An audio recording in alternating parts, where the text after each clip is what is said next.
Sir నేను మాటిస్తున్నాను sir, Anandi నేను పెళ్లి చేసుకుంటాను సార్.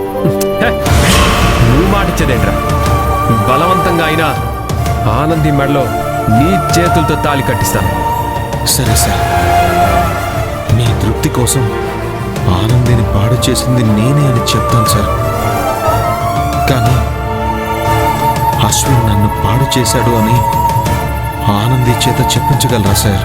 చెప్పదు. ఎందుకంటే ఆ రకంగా నువ్వెక్కడో లాక్ చేసేవుతానండి.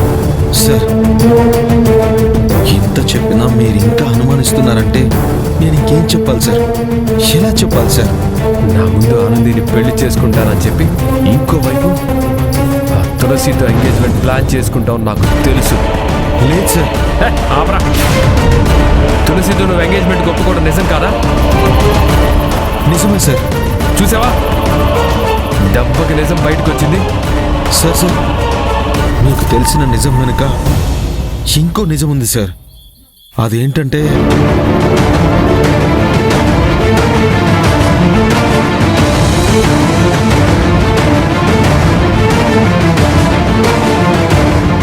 అది సార్ జరిగింది. వాళ్ళు అలా ఎమోషనల్ బ్లాక్మెయిల్ చేసి మా అమ్మ అలా మాట తీసుకుంది తప్ప నేను మనస్ఫూర్తిగా ఇష్టంతో ఇచ్చిన మాట కాదు సార్. నేను మా అమ్మకి ఇచ్చిన మాటలో నిజం లేదని ఆఖరికి తులసి కూడా తెలుసు సార్. నువ్వు చెప్పిందంతా నిజమైతే ఐమ్ హ్యాపీ. ఆనంది ఒప్పుకుంటే తనని పెళ్లి చేసుకోవడానికి రెడీ అని నువ్వంటే ఆనందిని ఒప్పించే బాధ్యత నాది.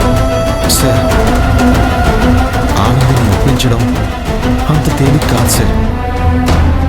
తను అసలు ఒప్పుకోవడమే లేదు సార్. అదే కదా సార్ అసలు సమస్య. అయినో అశ్విన్, డైరెక్ట్గా డీల్ చేస్తే ఆనంది ఒప్పుకోదు కాబట్టి ఇండైరెక్ట్గా మీ పెళ్లి మ్యాటర్ డీల్ చేయాలని నాకు అర్థం.